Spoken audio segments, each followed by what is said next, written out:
Okay.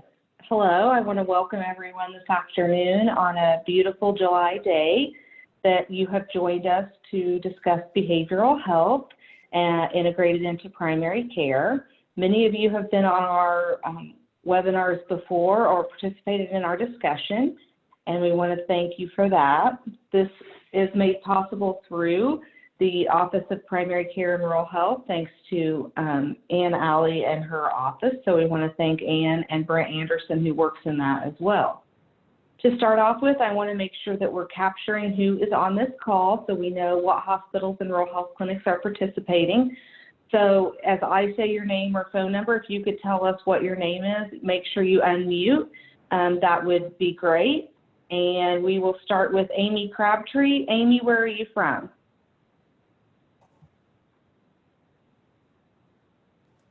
Sorry, I was having problems getting it to unmute. I'm from Williamsport, Ascension St. Vincent, Williamsport. And I also have Lori Barnhart with me. We're in the conference room listening together. Wonderful, thank you. And if you can tell us you have multiple people, that's great for Becky and my tracking purposes for the grant. A. Murray 10. Hi, my name's Annette Murray. I'm from IU Health, Tipton Hospital in Tipton, Indiana. Thank you, Ann. Ann Alley from ISDH. Good afternoon, everybody. I'm Ann Alley. I'm with the Chronic Disease Primary Care and Rural Health Division at the Indiana State Department of Health. And Autumn and Allie from IRHA, do you guys want to add anything? This is Allie from the IRHA. I'm here to help with any technical issues during the call. So if anybody's having any issues unmuting or anything of that nature, feel free to use the chat function to reach out to me. And just as a kind of a pro tip, you can always push Alt-A to unmute yourself, or you can just hold down the space bar while you're speaking, kind of like an old CB radio, which probably gives away my age. So that's just an easy way to unmute yourself while we're doing the roll call. I always learn something new from Allie and IRHA. So Becca, would you introduce yourself? Hi, this is Becca Sagafis. I'm the evaluator at ISDH for the PIPIC grant. Thank you. Bill Bryant. Hey, this is Bill. I'm the Chief Nursing Officer for Perry County Memorial Hospital. All right, great. C. Dewan. Catherine. Hi, this is Catherine Dewan. I am from Pulaski Memorial Hospital. I'm an LCSW. Great. C. Wagner. Hi, my name's Christina Wagner. I'm a professor at DePaul in Greencastle, but also doing some work part-time at the Putnam County Hospital. You're talking my language with DePaul. You know, Brent and I are both proud DePaul alums, and there might even be more on this. Oh, loving that. Thank you. D.E. Moore. Desiree Moore with Decatur County Memorial Hospital in Decatur County, Indiana. Great. And Decatur County is making great progress, as is Putnam County with their behavioral health. Jill Williams.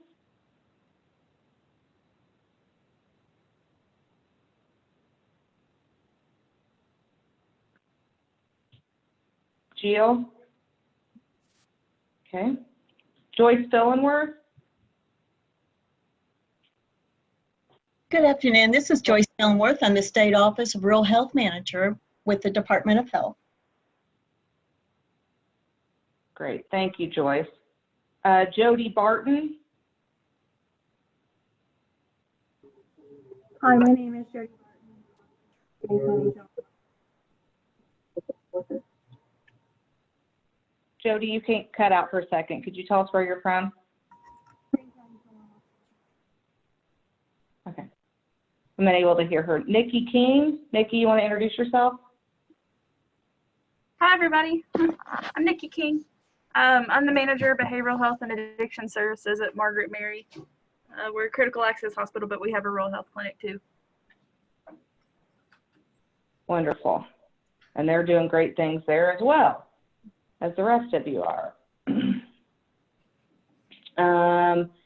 Shelby? Hi, Paul? this is Shelby, Whole Rural Health Project Coordinator with the Indiana Hospital Association. Thank you. Sue D? Hi, this is Sue D. Horton. I am the swing bed liaison and hospice liaison at Perry County Hospital in Tell City, Indiana. And I have with me I'm the social worker at Perry County Memorial. Thank you. Got some people in there. Renee Rotet. Hi, Renee. Hi, Elizabeth. My name is Renee Rote, and I'm a social worker with the Green.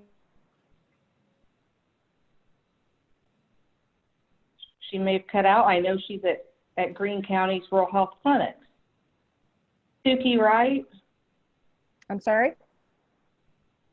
Sorry, Renee, you locked up there for a second. So Okay. Hi, this is Suki Wright. I'm Executive Director of Quality and Compliance at Decatur County Memorial Hospital, and we have 2 rural health clinics. Katie Grossman.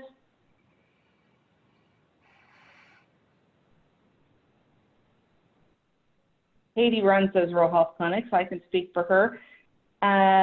Debbie, without a last name.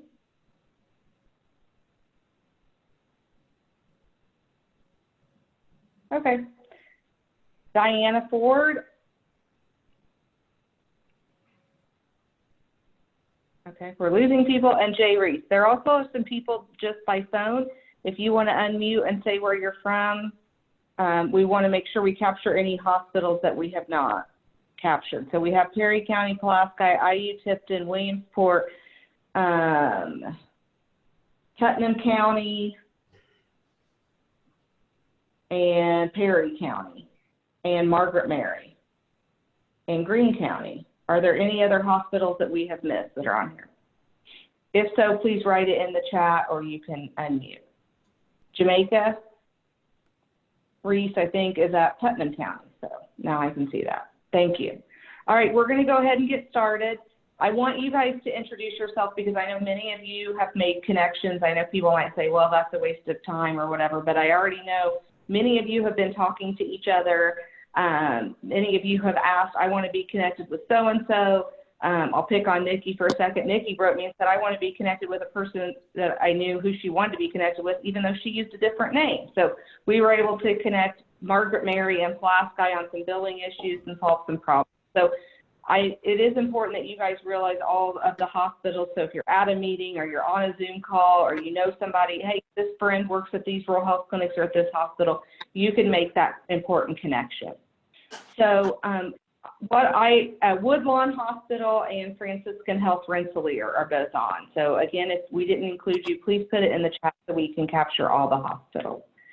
And we're really excited to introduce what I think are 3 of the state's biggest experts in integrated care. I've been able to work with Dr. Wernz at my old FQHC and at her current FQHC, which is awesome. And I also have been able to work with Brent Anderson at the State Department of Health. So I know you're going to learn a lot, and I know a lot about what Healthlinc's doing, and they're doing awesome things.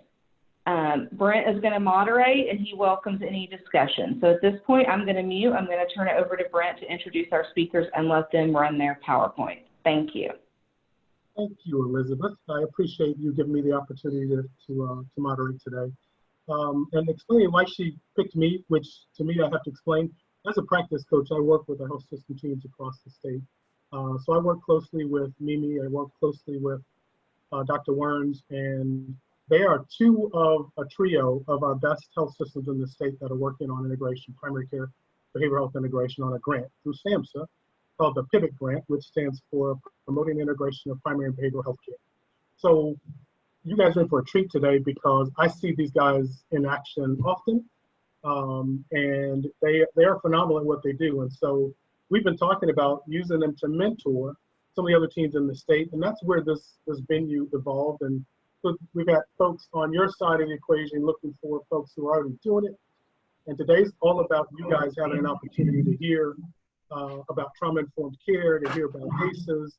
And I'm going to stay out of the way as best I can. I do have lots of things that I can share and prompt as needed, but it's really about you guys hearing these two experts sharing their worlds with you from an integration perspective. So Mimi is the Chief Behavioral Health and Addictions Officer at Healthlinc, and Dr. Wernz is a psychologist and Director of Behavioral Health for VPCHC, Valley Professionals Community Health Centers.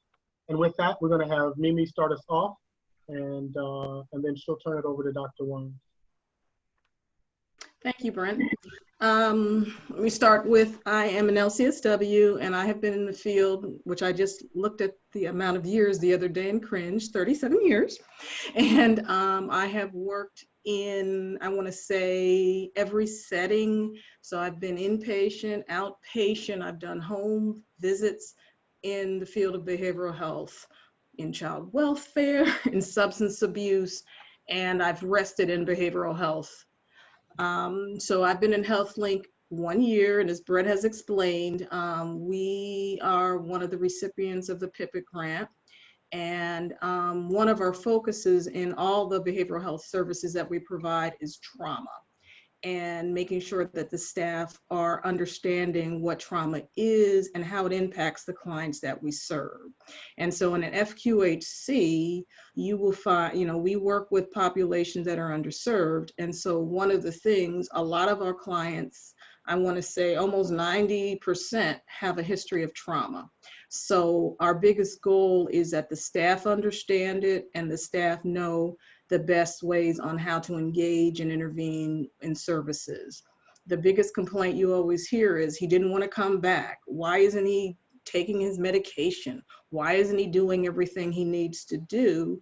But a lot of times it's based on other issues. And so that's what we're trying to get them, their providers, and all of our staff, not just providers, but the front desk, the call center, everyone in the system, so that we can provide the best possible care. So our agenda today will be defining what trauma is, talk about stress and trauma as public health issues, talk about what trauma-informed care is and why is it important, and then we'll also talk about secondary trauma, and that is how it affects the people who are the actual providers of care. So what is trauma? Trauma refers to intense and overwhelming experiences that involve loss, threat of harm to a person's physical or emotional well-being. These experiences may occur at any time in a person's life, and they may be one incident or they may be over repeated series of incidents. And they overwhelm a person in how they are able to cope. And it leads people to develop not the best coping mechanisms in the long run. Examples are physical and emotional sexual abuse in your childhood or adulthood. In childhood, a history of neglect or abandonment, which might include food insufficiency, lack of money to meet basic needs, or homelessness, death of a parent, a divorce, a family life where you grew up where there was drug addiction, alcoholism, your parent was incarcerated, or just domestic violence. Could be issues of rape or a serious illness or a disease. I've had many clients who, growing up, they had issues where their parent was sick most of their life, and it has, or themselves too. The child was sick most of their life, and as they grew up, it has really affected how they relate to others, how they view life, how they set goals for themselves. Someone who's been in war, combat, civil unrest, so you can look at situations where we have veterans, situations from people from war-torn countries, someone who's had a catastrophic loss of their home, a flood, tornadoes, hurricanes, and unfortunately, I have to include in here COVID-19. Those who have witnessed horrific events or gruesome events. How prevalent is trauma? Trauma is more prevalent than you know. A lot of people do not report that they've had a history of trauma. So when you're working in behavioral health, that is one of the biggest things that you will see, that people don't come in talking about, this has happened to me. But as you learn how to interview them and you look at it from a perspective of maybe there has been a history, that is how we find out if they've been exposed to trauma at some point in their life. And the statistics are 1 out of every 6 women has been a victim of an attempted rape. 1 out of every 3 men has an experienced or attempted completed rape in their lifetime. 1 out of 4 women and 1 out of 7 men report experience interpersonal or domestic violence. So it's quite prevalent. I'm going to just briefly talk about ACEs because Julia will talk more. But as part of trauma work, ACEs was a study that was conducted, and it looked at the effects of trauma over somebody's lifespan. And it was one of the largest studies ever done. And she will talk in more detail about it. I'll just reference it. The impact over a lifetime. Trauma affects you neurologically, biologically, psychologically, and socially. That's a lot. I'm not going to go too much into detail in terms of the physical factors, but I want to say that's just a presentation by itself on the neurobiology, epigenetics of trauma. But that is a big piece. So as you're learning about trauma, I do recommend that you do look into that, because it is very interesting how it affects your brain, how it affects the neurons in your system. It affects your responses to things.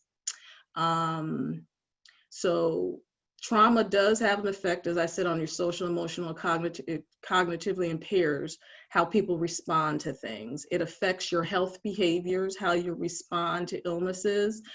People tend to develop eating disorders, smoking, substance abuse, self-harm, sexual promiscuity, and in some instances, violence. And it does eventually have an impact in some, which can result in early death by the behaviors that people, how they respond. Multiple traumatic experiences raise the risk for alcoholism and alcohol abuse, substance abuse, obesity, respiratory difficulties, heart disease, multiple sexual partners, poor relationships with others, smoking, suicide attempts, and unintended pregnancies. What is post-traumatic stress disorder?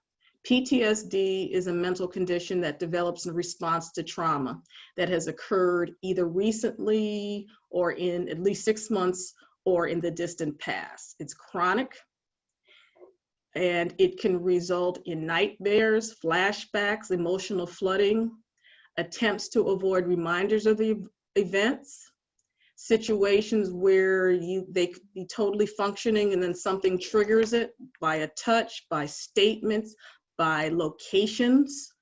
And it does tend to, in some, they call it the fight or flight response, where people will literally physically run away or emotionally run away from a situation. And in some instances, people have actually fainted when they've been reminded of the situation.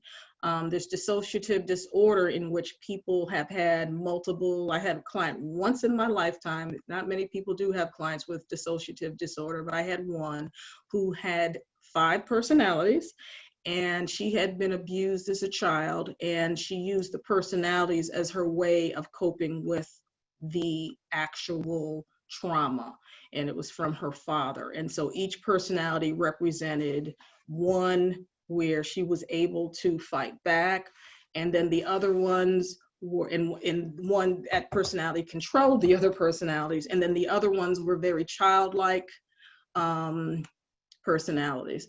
But that is kind of the worst case scenario which trauma can cause. The symptoms, one of the things about working in healthcare is that we can re-traumatize people when we're dealing with them. And people are easily re-traumatized when they enter therapeutic healthcare situations because we don't know their history. And so if we don't have an understanding of what people are dealing with, We ourselves need to be aware that people have experienced in trauma and the best ways to interact with them so that we don't cause re-traumatization. And re-traumatization works in the system when your policies and procedures are, this is the way we do things, this is the way they're done.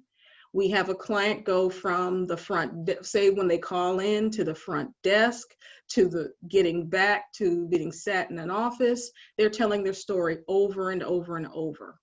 They're not treated as a person, they're treated as a number. When it's time to get undressed, how they're told to get undressed when they're being seen, how they're labeled. These are addicts, these are schizophrenics. We do not use that terminology. Or when it's time to discuss what needs to be done, they have no choice in their treatment. They're told what needs to happen to them. They are not asked, they do not participate. They have no opportunity to give feedback. They don't feel seen or heard. Their trust is violated. They can hear you openly talking about their case while they're waiting in the room. They feel very emotionally unsafe. Things are done to them, not with them. And then if they are not complying, they are treated as if, you know, you're not following through, we'll have to discharge you. So they're not it's not understood on why they aren't happy to be involved in care. Resilience. Resilience is a big piece about trauma. And that's the ability for people to bounce back or rise above adversity. And it can happen in the individual level, the family level, the community level. And resilience is an example where people, in spite of what's happened, are still able to forge ahead. And this usually occurs from support from caregivers, support from families, people having situations where they've gotten mentors, where they're able to help them deal with their emotions and feelings and communicate and help them problem solve. And resilience is the best piece about trauma. When people are able to forge on, they're able to move ahead. Stress and trauma as a public health issue. Toxic stress. Toxic stress is it's more of a bigger piece of this. So we're looking at issues in terms of racism, poverty, food insecurity, childhood neglect, parental incarceration, and maternal depression. These are large factors that will affect a person individually. So these are community problems, these are national problems. And this is toxic stress is something that's ongoing. So when other things happen, then it literally makes the individual stress larger. Social determinants of health. Limiting the amount of stress and toxic stress individuals are exposed to will help improve people's feelings about their own individual trauma. So being able to look at, do they have food? Do they have housing? Do they have an environment which is safe? Is there violence going on in the home? Because if this is not addressed, then a person's level of stress will impact their health and their total emotional and physical being. As I said, stress and trauma are public health issues. Stress is linked to the 6 leading causes of death, which is health disease, cancer, lung ailments, cirrhosis of the liver, and suicide. And it impacts individuals one-on-one, and it also has an intergenerational transmission, or also called as history of trauma. So you're looking at a lot of situations now in the news. Black Lives Matters, you're looking at histories of oppression. When you look at situations from the Holocaust, there is a history, it's generational trauma that has occurred to different populations. And this is what affects people today. And this is why a lot of people are out there protesting. A lot of people are speaking up right now because of the history of what has happened to the different groups. Low income communities of colors are disproportionately affected by trauma and racism, poverty, which increases the level of toxic stress, which goes to higher levels of hypertension, diabetes, and it's a very systematic preventative approach is needed to address these issues, but they can be addressed. And I think part of what we do in our grants is look at ways that we can prevent, address, so that we can help people in how they're responding to their medical care, how they're responding to their behavioral health. Let's see, we have had people who have, has resulted in also when people are coming to use health services, you'll see that some clients prefer to use the emergency rooms versus going to the clinics. And a lot of this is because the connection to healthcare is not there. And so part of what we need to do in our primary care and workforce role is to create relationships so that people feel that they can come to where we provide services, that they feel that they can be safe. They will not be discriminated. They will be heard. They will be a participant in the care that they receive. Trauma-informed care. Trauma-informed care is an organization that becomes knowledgeable about what trauma is and how it affects people. It means staff from front desk all the way to the housekeeper needs to be aware that our clients have had a history of trauma. They have to understand it. The agency needs to be talking about it. We need to set up discussions about trauma from people who've been traumatized so we have a better understanding of how trauma affects somebody when they seek care.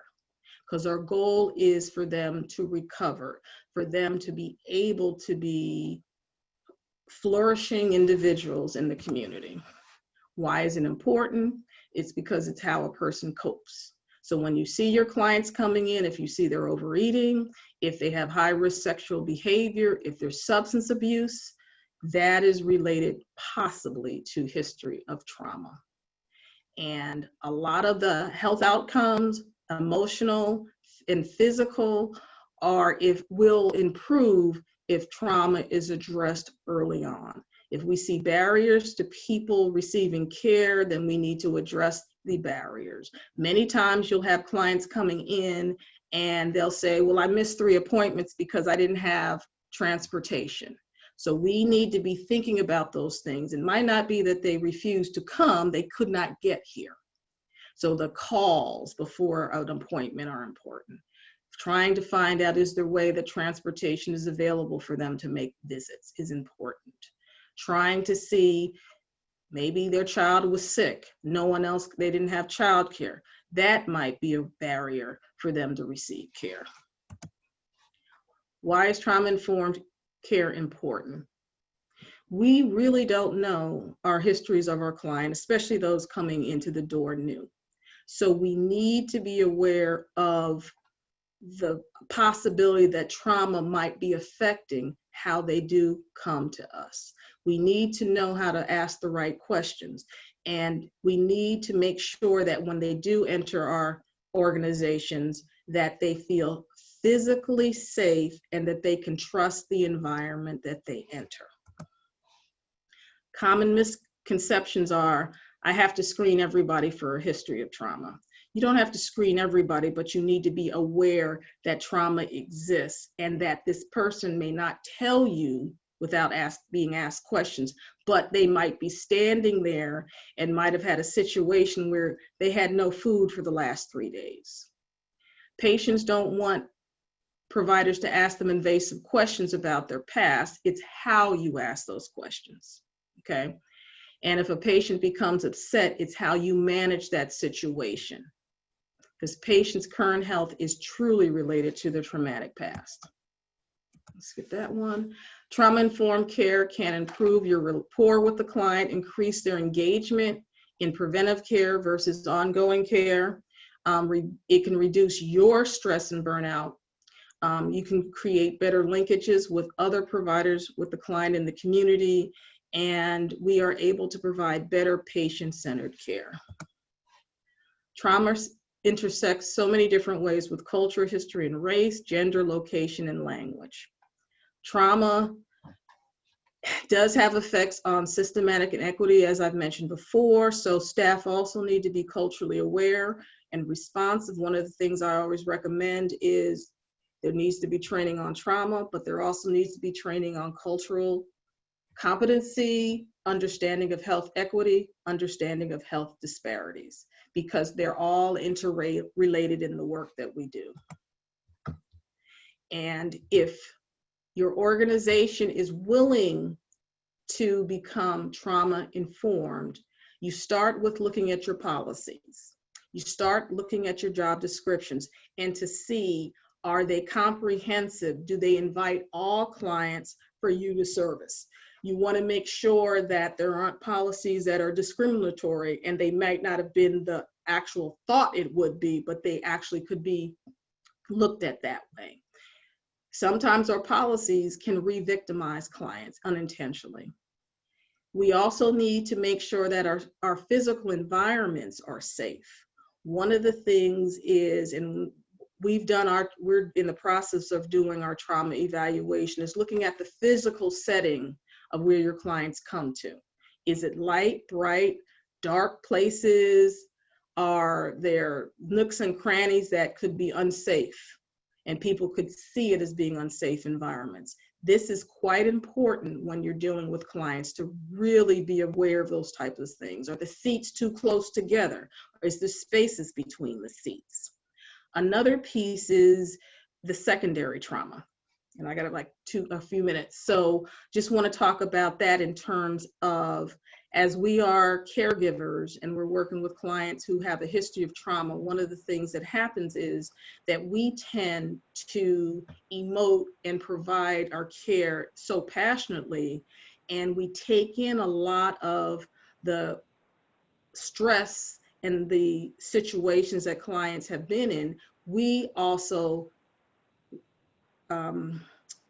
suffer from secondary trauma or compassion fatigue. So we have to be very careful as we're working with the clients that we're able to, number one, talk about our feelings, be able to talk to our coworkers about our feelings, and be able to be there. And when we need to step away, we need to take time off so that we can care for ourselves. So I am going to end. I just have a few more slides, but my main thing is increase your awareness, your knowledge about trauma. Talk to others in your organization to see if they're aware and that they are willing to do the work, which means starting with the job descriptions, looking at how you do your orientation. That was a big piece for us. We started talking about trauma-informed care while we're orienting all new staff who come into the organization. And we are going to do an agency-wide trauma awareness training so that all, like I said, down to the housekeeper, the front desk, the MA, the CT, the care team nurses, everybody is aware of what trauma is and how it affects the clients that come in the door. And then we are going to be looking to having a trauma screen for all of our patients who come in the door. That is a new piece for us. So we're working on that now, looking at different assessments so that when clients do come in, that we do a basic screen to identify if they have a history of trauma. And then once we identify it, then we make referrals for care, or we provide care for them. For some, it may need long-term treatment. So I am done. Okay. Thank you so very much. We can open it up for questions. I'm sure you guys have questions. Great presentation. And every time I hear it, I learn more. And you're just so smooth and sharing something that's a pretty serious topic. And I thank you for that. So anyone want to ask questions directly to Mimi?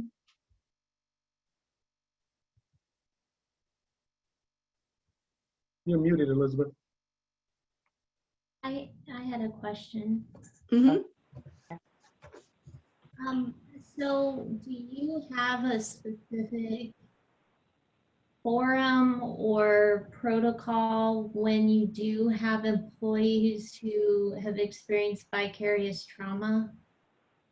What we're doing is, and we've kind of generated it through COVID is that I've spent time with different staff, being a site director, or I've actually done sessions with staff directly just on COVID. And so we're going to adapt that where we're talking to those because they're caregivers and they have clients coming in who've been tested.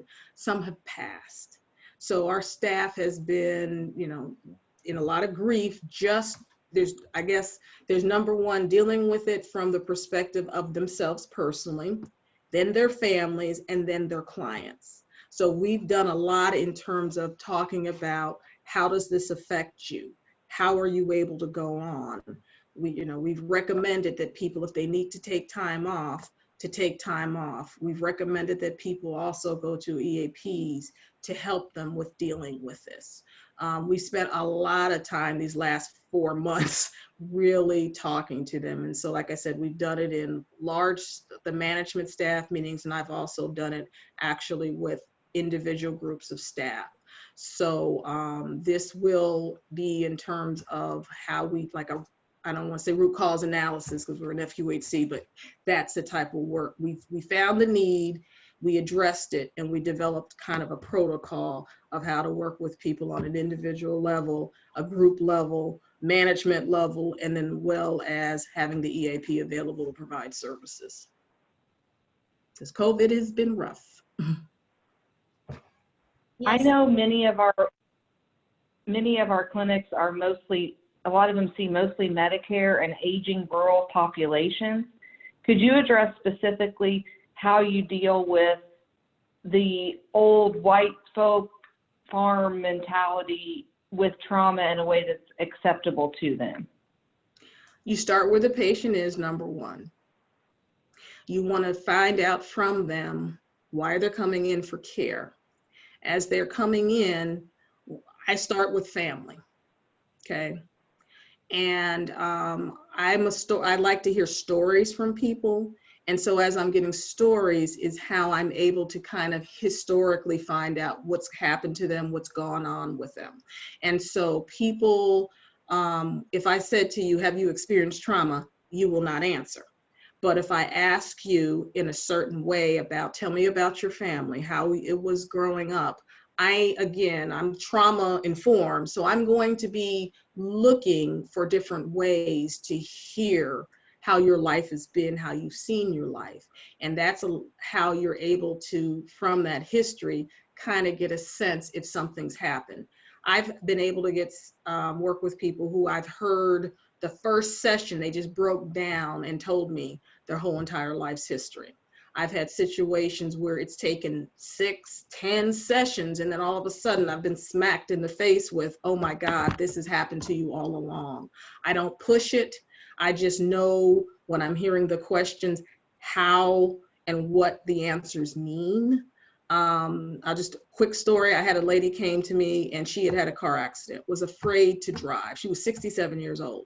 So I'm doing my history, trying to understand, why she was here. Her goal was, I can't get back in the car. Please help me get back in the car. And so what ended up happening was, as I was interviewing her, and I said, well, we're going to start with, how it was growing up. And just the way she was answering the questions, I felt there was something hidden. And so I kept, just letting her freely talk. And then it turned out that she had been sexually abused by her father when she was 7. And to this day, when she went to bed, she always had a comforter. It didn't matter if it was 100 degrees. She had the comforter up to her neck. And she was about to get married, and her boyfriend, fiance, was asking, why do you have this comforter? And she couldn't tell him, but she told me. And this was just a opening first interview that she had been sexually abused and had never told anybody, and she was 67 years old. But she was willing now to do the work. She was willing to talk about it. And the biggest thing that happened, I think about our 4th session, she came in and she told me, I slept with a sheet. I did not use a comforter the other night. And I was so excited for her because she had wanted to do the work. She had agreed to do the work, and she was doing everything she could to deal with the demons. So.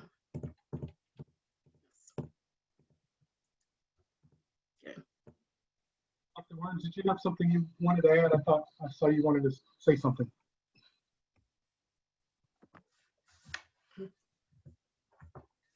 You're on mute. I was just cheering her on. I was excited over here. You know, I'm wondering too, for both of you, can you talk about CHWs? Because a lot of times being able to get people comfortable enough and being trauma informed helps significantly in how you receive folks when they come in, because you're ready and you're trained. But can you talk about how you guys are using either CHWs or any other roles that are helping you get that work done, being able to get people to open up? Well, with the CHWs, we've just started doing a lot of motivational interviewing. We've done a lot of training on trauma, and we've done training on suicide interventions. So we recognize the types of populations that are coming to them are, with most of them having high school diplomas, a couple of them, I think we have 9 and one has a bachelor's degree. These are experiences that they've never had, and they're dealing with some people who have a lot of baggage, a lot of complex issues. So the biggest piece is, number one, giving them the education about what the issues are. Also being able to recognize that you need to refer when it's like A, B, or C, you need to make a referral to a licensed clinical social worker so that they understand when they are to transfer to someone who is trained clinically to do this. Our biggest piece is having them be able to understand what trauma does to people so that they're more sensitive in asking their questions. They are more open to, when someone is hard to engage, what is the best way to engage them. So those are our biggest things. Educate about the issues, but also teach them how to talk about the issues and teach them how to refer to the professionals, the clinical professionals. That's our biggest piece. Julia? So we have kind of gone straight to the primary care providers and kind of focused our training on trauma-informed care with them, because they, in our system, they're the ones who see the patients first. And they're usually the ones where our behavioral health referrals come from. So we actually have the ACEs questionnaire as part of like the initial process when a primary care provider sees a patient. And so that's kind of how we've integrated into our system. And so far it seems to be working. But phase 2, I think, is definitely to get even the front office staff, nursing staff trained as well, because, you know, sometimes a patient won't tell a medical provider what's really going on, but they'll definitely spill it to the nurse. Maybe they went to school with the nurse, or they feel more comfortable because maybe the nurse is a female and their doctor's a male. And so I think that's important too, is to have a nursing and front office staff informed.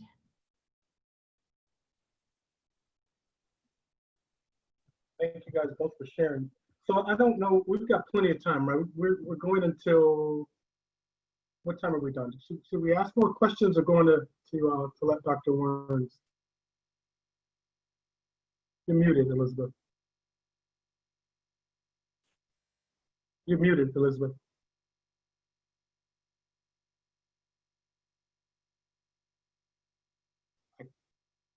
She's still muted. There you go.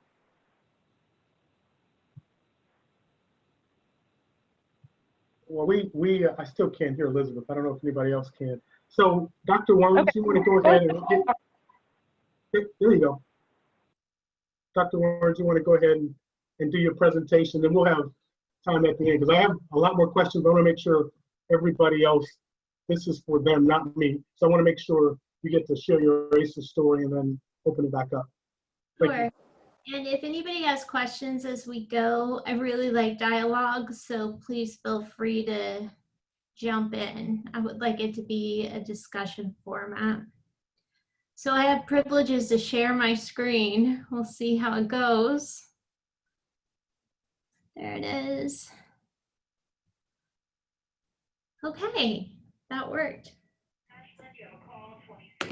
So my name is Julia Wernz. I'm the Director of Behavioral Health for Valley Professionals Community Health Center.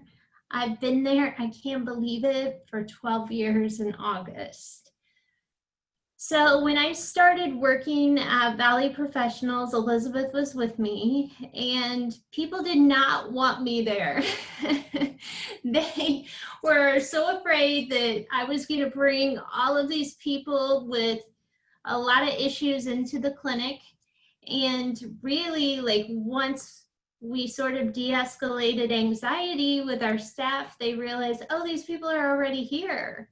And so we worked really hard to build an integrated behavioral health primary care model that I'm super proud of.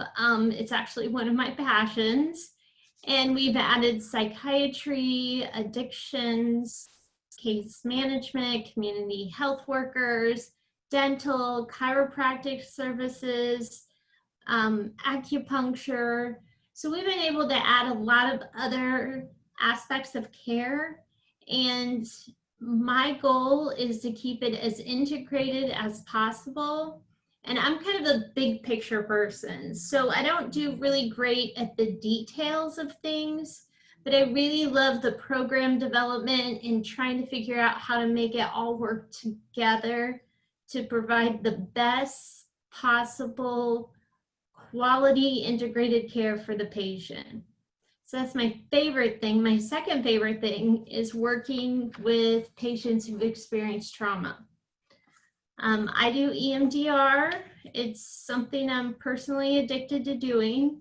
So if anybody has questions about that, I'd love to answer those. But I was asked to talk about ACEs, and I like that topic too, so that works out. I can't really see everybody right now, but I'm hoping that there is a large group of you who use ACEs as part of your assessment protocol with patients. I don't know if any of you have taken your ACEs questionnaire to get your score, but we're going to do that in a minute, just because I think it's really interesting as you listen to the data to know what your ACEs number is. Okay, so let me move on here. I've never actually shared before, so it's kind of fun. I am kind of tired of Zoom meetings though. Is anybody else? All right, so what are ACEs?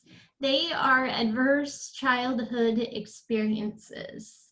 ACEs include, but are not limited to, physical abuse, sexual abuse, emotional abuse, physical neglect, emotional neglect, domestic violence, substance abuse, household mental illness, parental separation or divorce, incarceration of a family member, all before the age of 18. So for those of you who don't know, there is an ACEs questionnaire, but there's also this really fantastic study that kind of changed my whole perspective on integrated care. And I think is an absolute best practice tool for trauma-informed care. So let's do the questionnaire. Can I pull something else up here?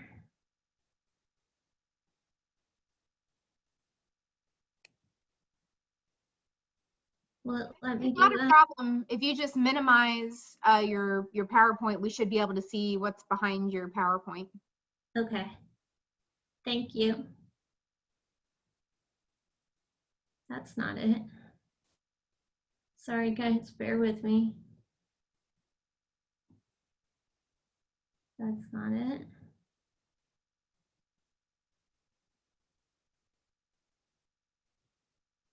You're getting to see everything on my screen. Are you working off a split screen where you have the 2 desktops? No, I'm not that technologically advanced. Okay, well, I could have helped you do that, but we're still just seeing your PowerPoint right now, so we're not seeing everything on your screen. Okay. Are you the technological person? Well, in theory. Okay. Let me just see here. Hold on. I think I can pull it off my desktop. If you have it on your desktop, I can take remote control of your computer and try to pull it up. Okay. I thought this was going to be so easy.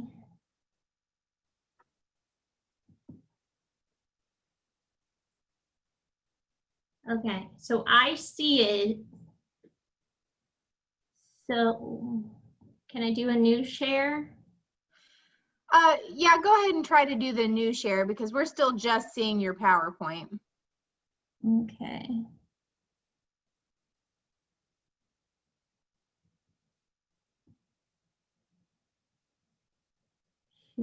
Okay, can I just ask the questions anyway and you guys just make a mark on your notebook? I think that'll be easier.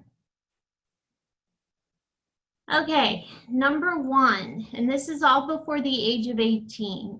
Did a parent or other adult in the household often swear at you, insult you, put you down, or humiliate you, or act in a way that made you afraid that you might be physically hurt? Yes or no?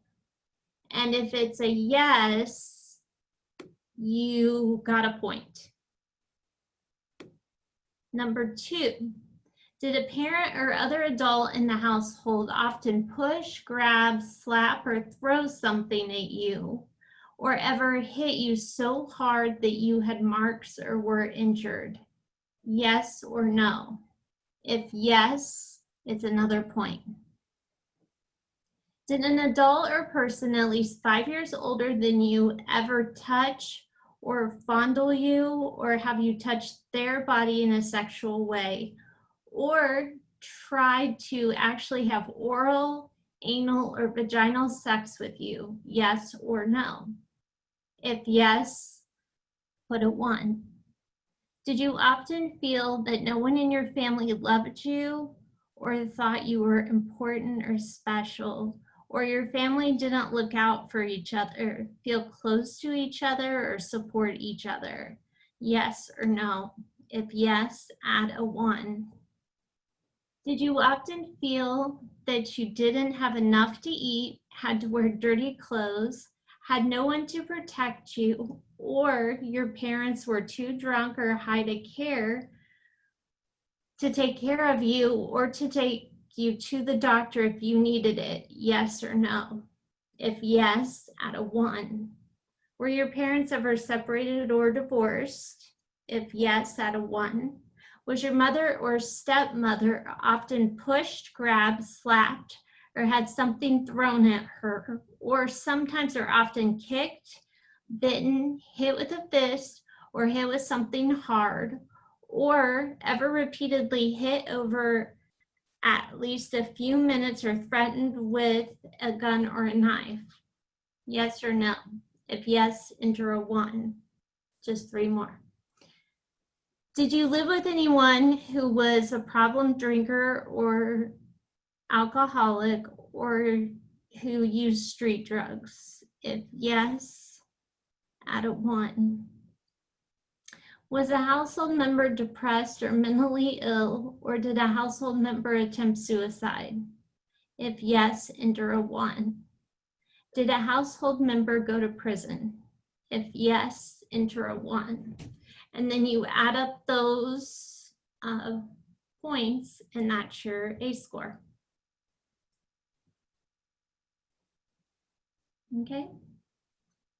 Sorry about the technical difficulty, but hopefully that will help you as we progress through this. Okay.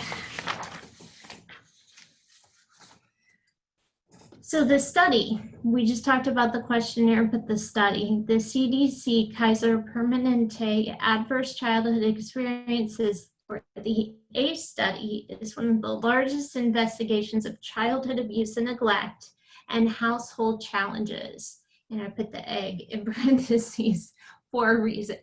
Related to later life health and well-being, the chicken. And I'll talk about that more in a second. The original ACE study was conducted at Kaiser Permanente from 1995 to 97 with 2 ways of data collection. This is a large sample, 17,000 health maintenance organization members from Southern California receiving physical exams and confidential surveys regarding their childhood experiences and current health. So I put the egg in the chicken because I think we're always trying to figure out when we're working with patients, whether it's in behavioral health or primary care, okay, like what is the major issue? Where did this even start with? Because we want to go to the source to help them. We really want to get to the core of what the issue is. And I think it's tempting with this study to minimize the importance of the findings and just conceptualize that, well, of course, a bad childhood creates bad behavior, but it's a lot more than that. And so hopefully that's what we can illustrate today. So how common are ACEs? Mimi talked about just different types of trauma and statistics that represent the kind of trauma people experience. And unfortunately, ACEs are very common. And those of us who are in the trenches of mental health treatment, we see a lot, which is why it's really great for us to have a focus on treating vicarious trauma too.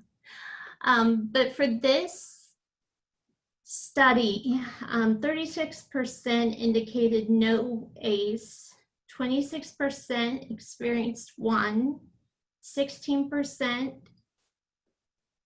experienced two, and 9.23. 12.5 endorsed 4 or more ACEs. I know we all hear a lot of statistics on sexual abuse, but the one I heard most recently, and I've heard consistently, is that 1 in 4 girls report sexual abuse before the age of 18, and 1 in 5 boys report sexual abuse before the age of 18. And you have to kind of wonder if that's not really an accurate depiction, because a lot of kids that I've worked with can take years. You know, they may not even share their stories until adulthood. And some of them, I believe, never do.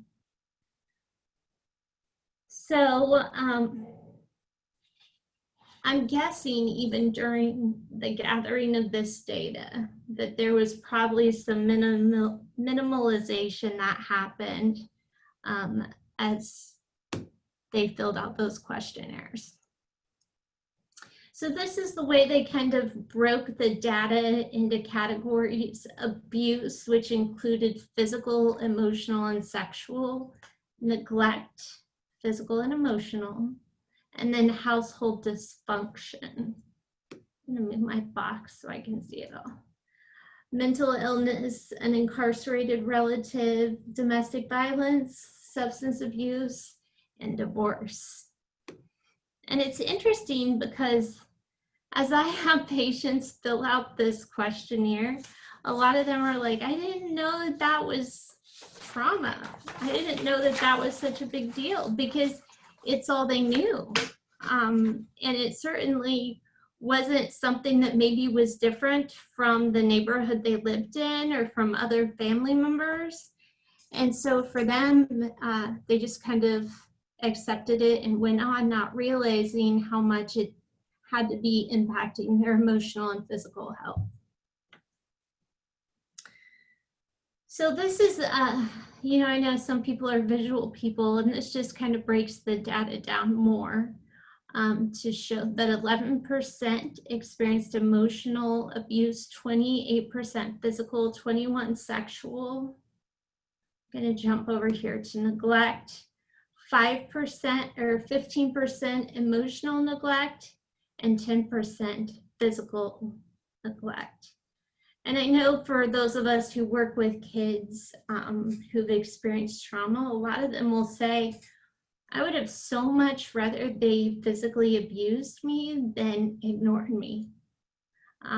Because at least if they physically abused me, they knew that I was there, and they cared enough to at least display some kind of action in the relationship. And so we don't want to underestimate the trauma that certainly can come with neglect, either emotional or physical. And then household challenges, domestic violence, 13%, substance abuse, 27%. I feel like if we redid this study now, some of these numbers would be much larger. Mental illness, 19%, separation and divorce, 23%, and an incarcerated family member, 5%. Anybody have any questions so far?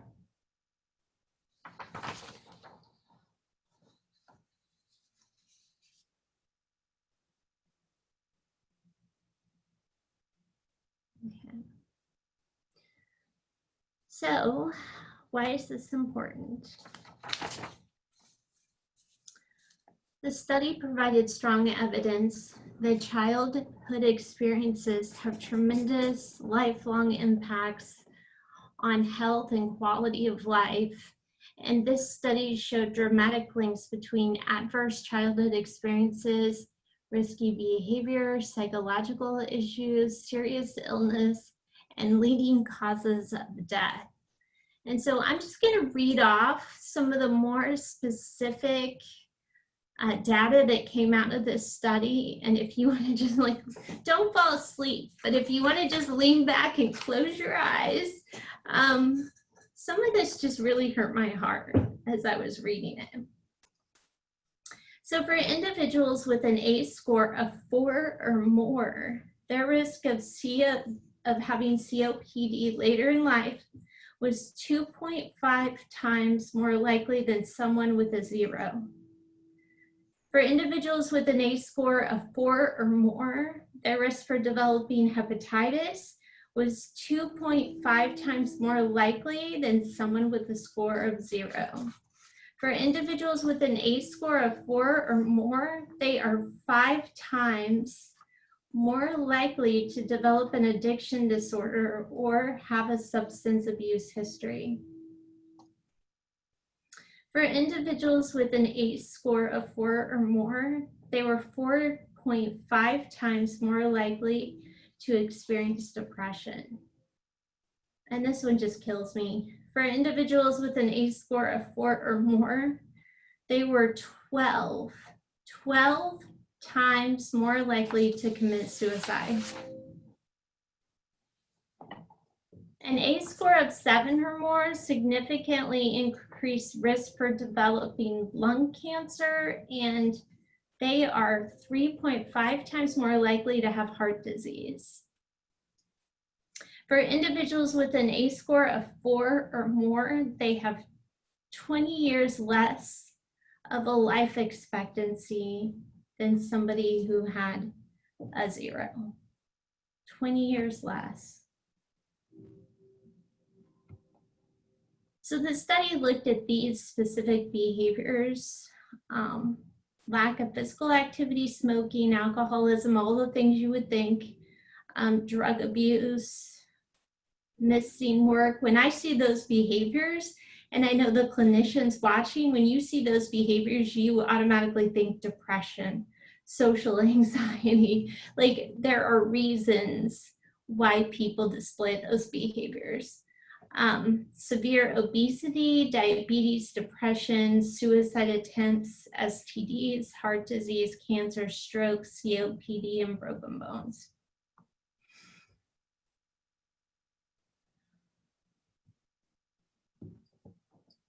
So this slide illustrates the dose-response relationship between ACEs and health outcomes. So the higher your ACEs score, the higher your risk for developing health problems, which we saw with all those super sad statistics I just read earlier. And if you look at much of the ACE data, you're going to see the ACE pyramid. And it displays the previous slide. It's just in a different way. So the higher your ACE score, the higher up you get on the pyramid, so that you have increased problems in social emotional development, high-risk behaviors, health problems, and potentially early death.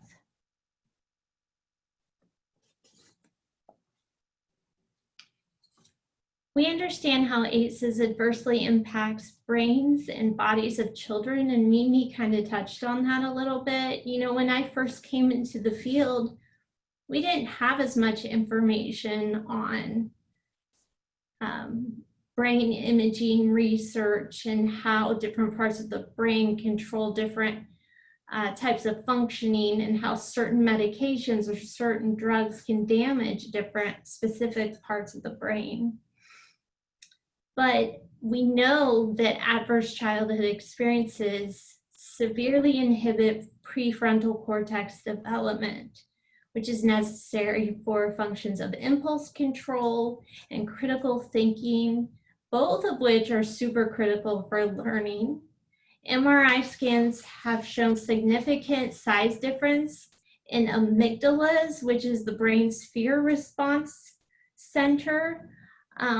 I read this one example that I felt like illustrated this point so well, but the speaker was talking about the amygdala and how if you're in a forest and there's a bear and you see the bear, your amygdala fires, your fear response activates, the chemicals released in your brain that dilate your pupils and put you in that fight or flight space that you need to increase your chance for survival, which is great if you see a bear. But for so many of our patients, that bear comes home every night, or they encounter that person very regularly. And so their fear response is overactivated, and they develop hypervigilance. And these things impact so many, the body in so many ways. There are neurological reasons why people exposed to high levels of adversity are more likely to engage in high-risk behaviors. But this is the part that really hit home to me. Even if you don't engage in high-risk behaviors, if you're looking at your ACE score right now and you're saying, well, but no, I really haven't, used any drugs or done anything that I would consider to be risky, you still could have some serious health consequences. And that is because the toll taken on your body through the fight or flight response system, the impact of the overactivation creates damage to the body, the immune system, hormonal systems, and how DNA is read and transcribed in your body. And that is what sets people up so often for having some of these health issues later in life. So I stuck this slide in here. This podcast is pretty interesting. It's kind of long though, so I put the times that I felt like were the most helpful. So if you wanted to peruse it, you could.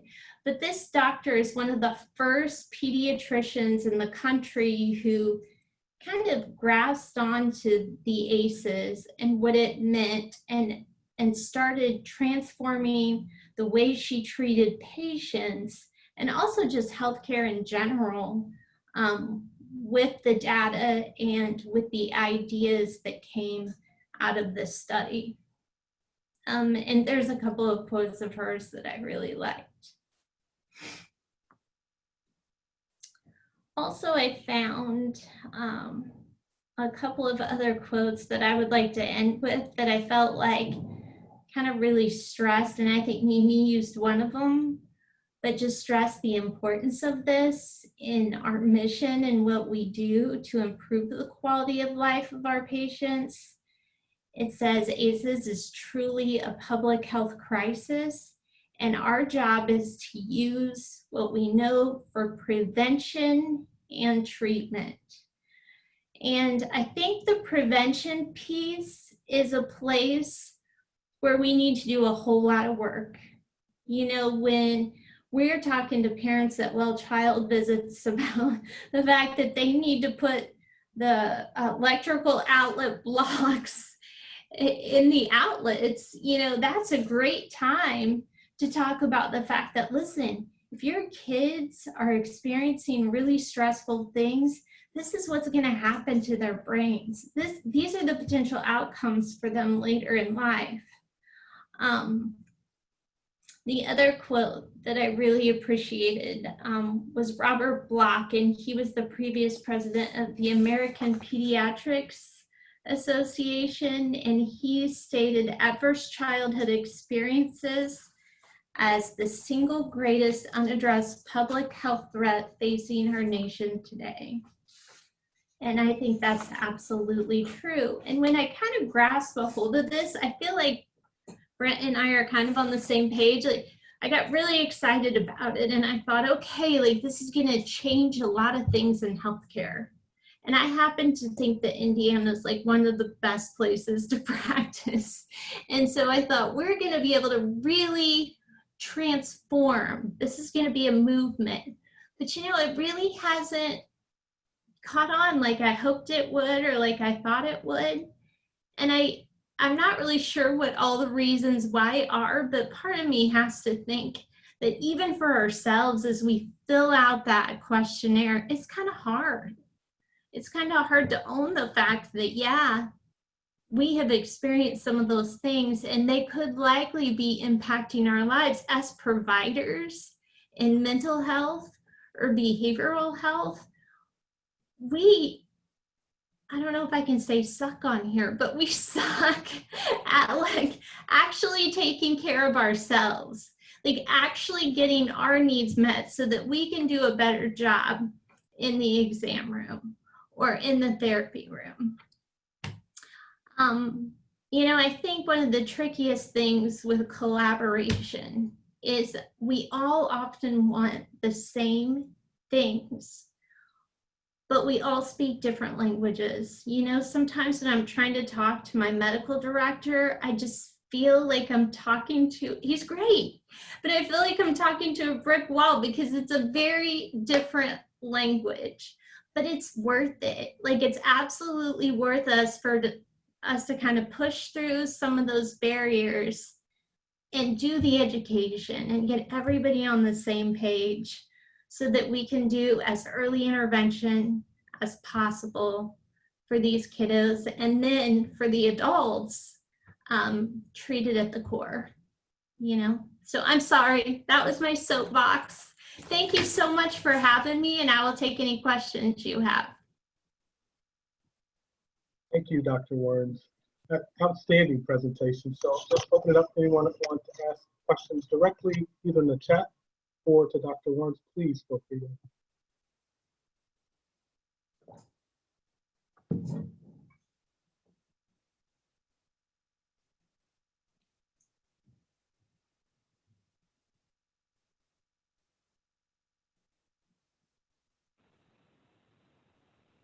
So Dr. Wernz, while we wait, go ahead, Elizabeth. I was gonna say, it looks like people trying to talk, but I don't know if it's not coming through for some reason. I know mine was acting up earlier. So if you are trying to unmute yourself and talk, please do that, or again, and I've gotten a lot of comments sent privately to me or through email saying how great this has been and they're loving it. So please make sure you're unmuted. I don't know if Jamaica had a question. It looked like they were trying to unmute and ask something, but if not, we'll go back with Brent.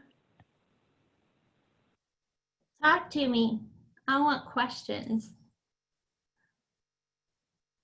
This is Allie. I'm going to hit unmute all just to see if there's something going on there. So if you've got background noise or you don't want to be unmuted, you'll need to remute yourself. So it might be chaos for like 5 seconds, but we'll get it handled here.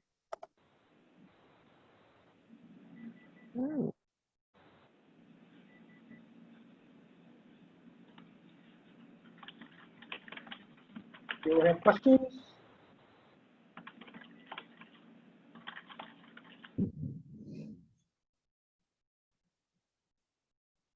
So while they're thinking, so, you know, when you hear all of this, it's pretty staggering. And in fact, the CDC and Dr. Wernz, we are in the process of rolling trainings out on ACEs. And a part of the strategy is the CDC strategy. It's being supported to have these conversations, to share the data from Dr. Anda and Faletti.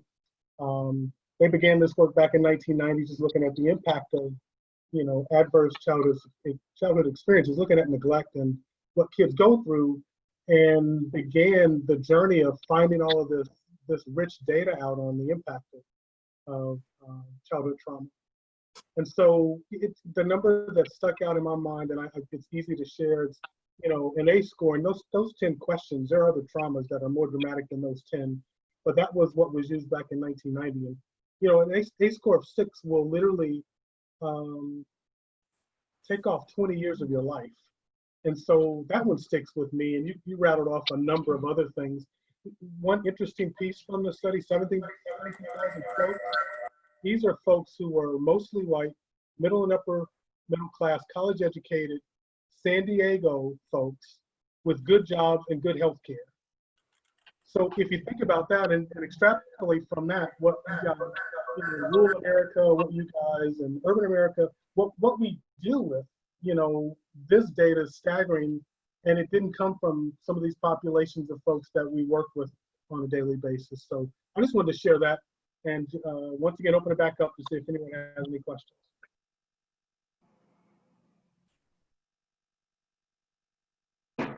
Well, and I would like to say, if you had a score that you were like, whoa, I didn't know that was there. I don't want you to feel despair and like, oh my gosh, I'm gonna die 20 years earlier than I thought I was going to, or I'm gonna have cancer. But the point is, like, absolutely seek out treatment. You know, our state is super blessed to have people who understand trauma-informed care and who are practicing really good trauma-informed care. Hello. So make sure you connect with someone, or I can help you connect with someone.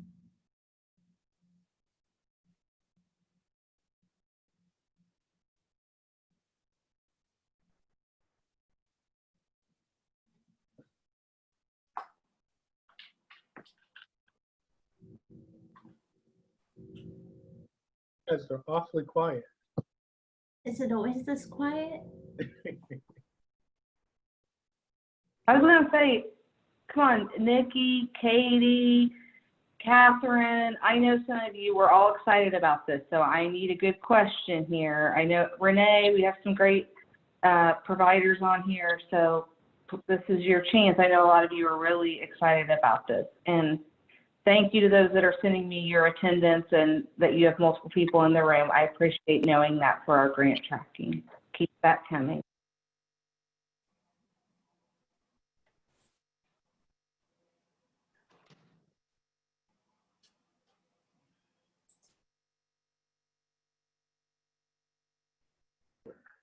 So I'll just add something. This is Anne. In thinking about prevention, Dr. Wernz,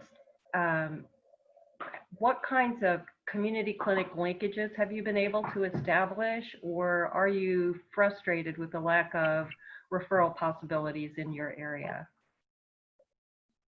We have a really great relationship within the schools in Park and Vermilion County. So we have on-site clinics, like primary care behavioral health clinics at 2 districts. And COVID's kind of messed a little bit with our plans, but the plan is to have clinics on site at 2 more districts this year.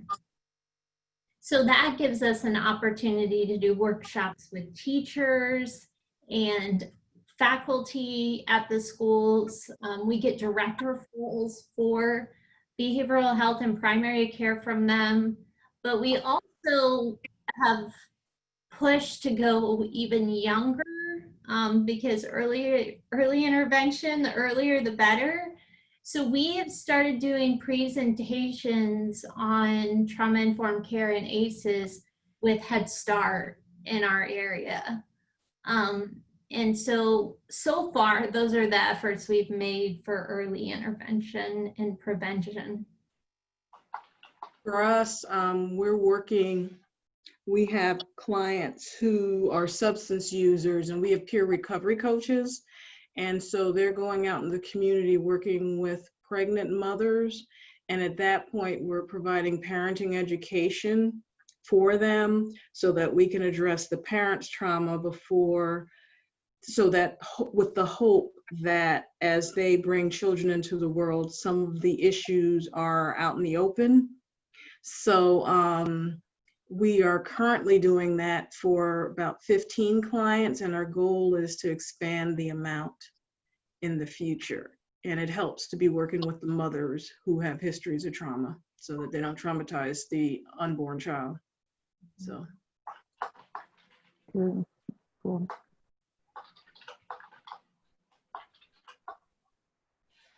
I see a question in the chat box. How did you get the providers on board with doing ACEs during their appointments with patients is the question. What was the question? How did you get the providers on board with doing ACEs during their appointments with patients? Well, we hijacked a FTCA meeting.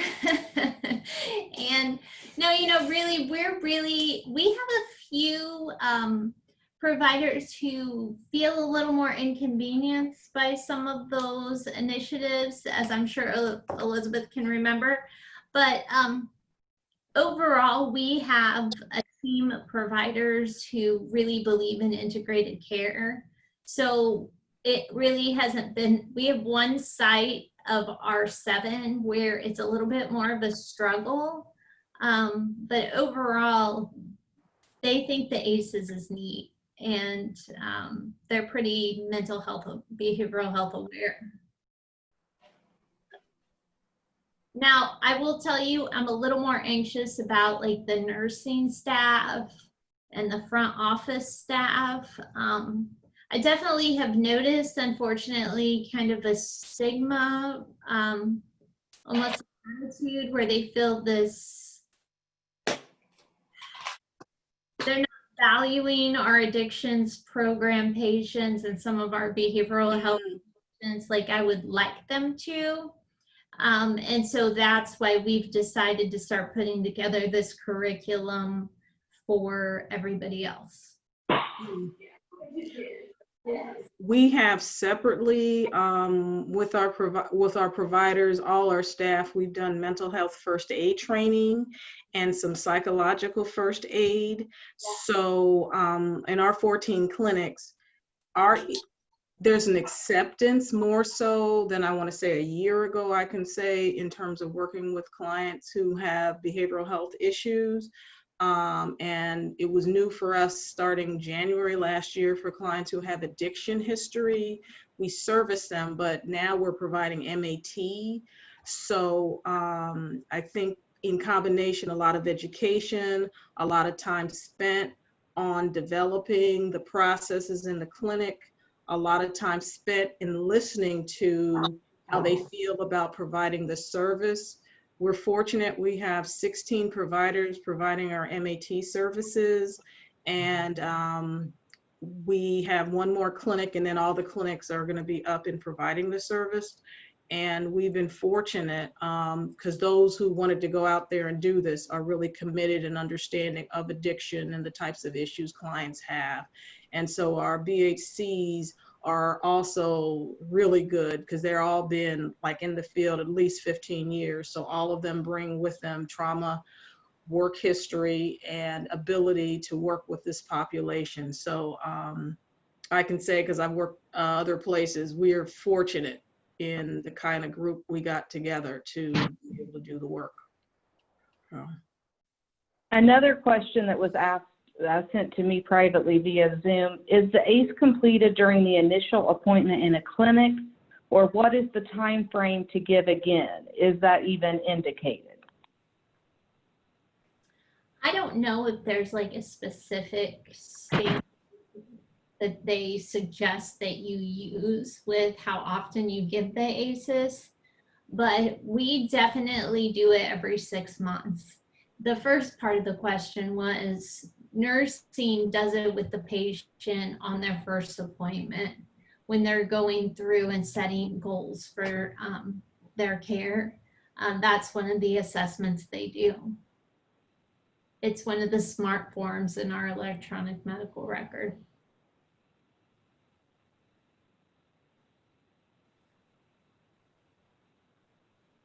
And then the providers go through all of that with them. So it seems, I haven't gotten a lot of pushback from it.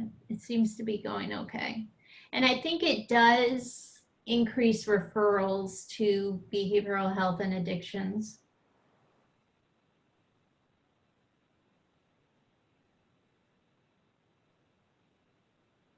Thank you for the questions.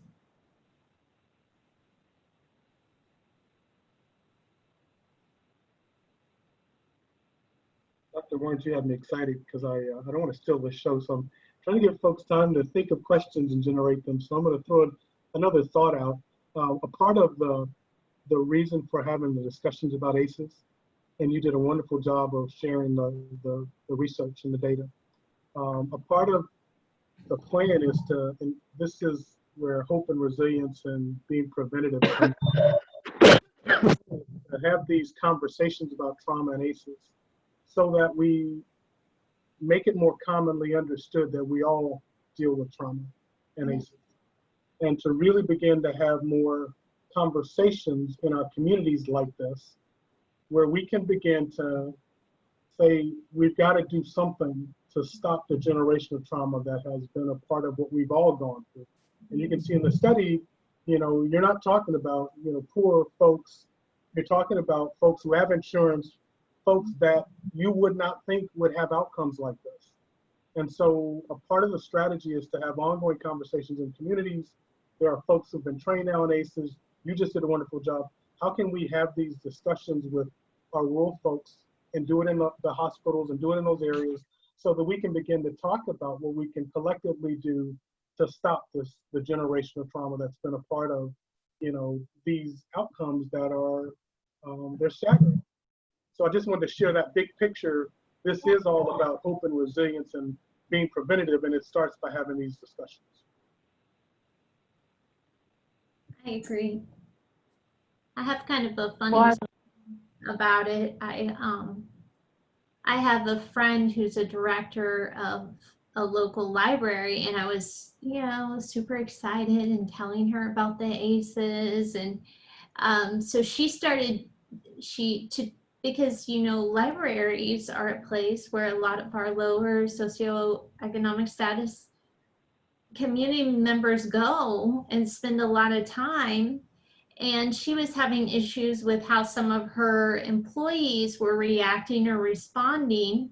And so she trained them on ACEs and had them do their own questionnaire. And she said she's seen a huge difference in interactions between her staff and the patrons of the library. And so I think that's a really great example of what you're talking about, that if we just have the conversations, we provide the education, you know, I think people want to do better. We've done a lot with their communities, working with different services. So we've worked a lot with probation, we work with the courts, police, fire, and we're having those conversations. We're having community trainings on trauma-informed care.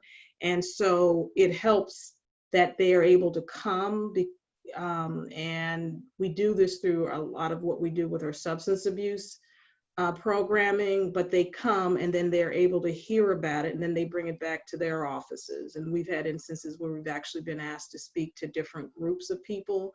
But I like when we have all the different providers together and all the different systems, because it's really a very rich conversation and different perspectives, because like law enforcement is safety and security, and how you're talking about the person you just arrested.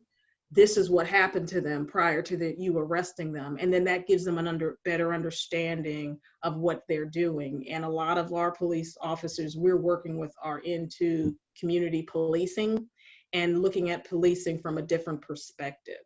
So the community meetings I highly recommend, and just bringing people in to have that conversation and to literally track, this is a person that comes in your door. Are you doing this, this, and this? From the beginning of when they walk in the door to they leave the door. And what could you do better? And how could you handle those situations better? So does your presentation or your time with first responders look very different? Like, is it a different approach than you would take with your providers? Yes. And it's only because of how they're dealing with safety issues. For police, it's public safety. For first responders, you know, EMS, it's a health crisis. And so still though, how they speak to patients, how they engage them does make a difference. And we work with them all the time. And another grant we have, and I want to say that their understanding and empathy has grown since they've been working with us, because they spend more time in looking at that person from a different perspective.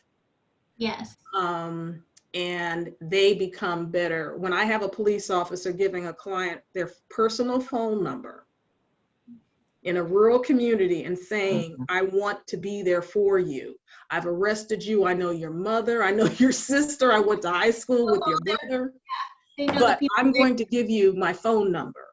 That's just, it's, you know, a special type of person. So it can happen. It does happen. But it's having those communications across systems that really makes a difference. Would you be willing to share your PowerPoints or your, so we have been approached by the first responders and we've been doing some crisis debriefing with them, things. And you know, for our police officers right now, there's a lot of extra pressure, a lot of extra stress. So we're trying to set up times to do those kind of things with them. But if you had any resources, that would be awesome. Sure. Thank you. And if anybody else would like those, I bet we can get those for you. Specifically, I know a lot of you do, your hospitals do run the EMS programs, so that would be a good connection to have. I want to say a big thank you to Mimi and Julia and Brent. And thank you all for your participation. We had a lot of hospitals involved and a lot of your clinics, and I'm really excited.